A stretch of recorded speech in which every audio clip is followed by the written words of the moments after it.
Supreme court के अवज्ञा विरोधी उपवर्गीय आरक्षण फैसले को लेकर सामाजिक, धार्मिक और राजनीतिक आंदोलनों में काम करने वाले कार्यकर्ताओं की एक बैठक हाल ही में नांदेड़ में आयोजित की गई। आदिवासी संगठन के सोपान की अध्यक्षता में आयोजित बैठक में 21 अगस्त को भारत बंद में भाग लेने का निर्णय लिया गया।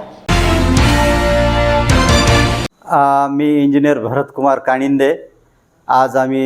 1 ऑगस्ट 2024 माननीय सर्वोच्च न्यायालयाचा जो SC STचा वर्गीकरणाचा जो निकाल आलेला आहे त्या निकालाच्या विरोधात आम जनतेमध्ये एक रोषाची भावना तयार झालेली आहे आणि त्या रोषाच्या भावनेच्या पूर्ण हे जे रोषाची भावना आहे ह्या पूर्ण लोकांच्या मनामध्ये आहे आणि त्या निमित्तानं लोकांनी 21 ऑगस्ट रोजी एक मोठा असा बंद पाळण्याचा इशारा दिलेला आहे। त्या बंदमध्ये आम्ही सर्व सहभागी होणार आहोत आणि माननीय सर्वोच्च न्यायालयाचा जो निकाल लागला आहे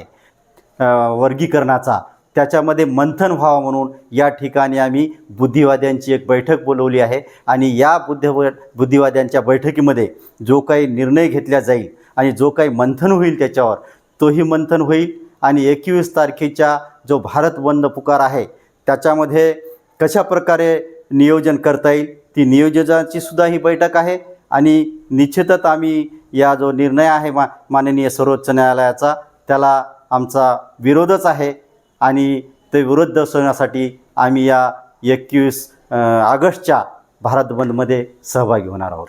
1 ऑगस्टचा न्यायालयाचा निर्णय हा घटनाविरोधी आहे, हे कळण्याच्या पलीकडचं आहे।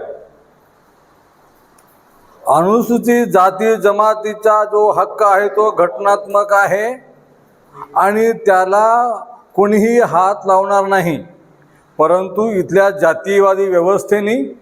मुद्दाम होऊन जातीमध्ये भांडणं लावण्यासाठी कोणीतरी रीट दाखल केली आणि त्याचा हा जो निर्णय आहे तो समाजाला आणि राजकीय लोकांना फायदा होण्यासाठी योग्य पद्धतीने त्यांची मनुसंस्कृती आणण्याचा हा कार्यक्रम आहे आणि तो कार्यक्रम आम्ही हरवून पाडणार आहोत। जय भीम। माननीय सर्वोच्च न्यायालयाने 1 ऑगस्ट 2024 रोजी जो निर्णय घेतलेला आहे त्याच्यामध्ये सर्वोच्च न्यायालयानं SC STच्या आरक्षणामध्ये वर्गीकरणाची भूमिका मांडलेली आहे, त्याचबरोबर जे आहे ते क्रीमी लेअरची भूमिका मांडलेली आहे। 7 सदस्यीय न्यायाधीशाच्या संविधान पीठाने घेतलेला हा निर्णय आहे जो की भारतीय संविधानातील कलम 14 जे की समानतेचं कलम आहे त्याचं हे व्हायोलेशन आहे आणि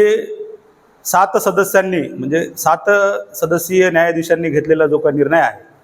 तो निर्णय अनुसूचित जाती आणि अनुसूचित जमातीच्या आरक्षणाचं रिव्ह्यू नसून भारतीय संविधानाचं रिव्ह्यू आहे जे की माननीय सर्वोच्च न्यायालयाची अधिकार कक्षा नाही। कारण या देशाच्या संविधानाने डॉक्टर बाबासाहेब आंबेडकरांनी दिलेल्या संविधानाने जे 3 पिलर सांगितलेले आहेत न्यायमंडळ, कायदेमंडळ आणि कार्यकारी मंडळ, त्यानुसार जे आहेत या देशामध्ये कायदे करण्याचा अधिकार या देशाच्या सर्वोच्च सभागृह म्हणजे संसदेला आहे, लोकसभेला आहे आणि राज्यसभेला आहे। आणि अनुसूचित जाती जमातीच्या आरक्षणामध्ये जर काना मात्रा वेलांटी जरी बदलायची असेल तर भारतीय संविधानानुसार तो अधिकार माननीय राष्ट्रपती यांना आहे। त्याच्यामुळं हा जो काही निर्णय आहे या निर्णयामध्ये जे आहे ते भारतीय संविधानाच्या धज्जिया उडवल्या गेलेल्या आहेत। त्याच्यामुळं या प्रकरणाच्या अनुषंगाने आज नरेंद्र मोदींनी एक घोषणा केलेली आहे की हे 2 विषय आहेत, एक वर्गीकरण आणि दुसरा विषय आहे याच्यामध्ये जे आहे ते क्रीमी लेअर, तर ह्या क्रीमी लेअर होणार नाही SC STमध्ये अशी आज घोषणा केली म्हणून जे आहे ते प्रसारमाध्यमामध्ये बातम्या आहेत, इलेक्ट्रॉनिक मीडियामध्ये बातम्या आहेत। एकंदरीतच हे प्रकरण जे आहे हे प्रकरण न्यायालयाने आपली कक्षा ओलांडलेली आहे असं माझं ठाम मत आहे।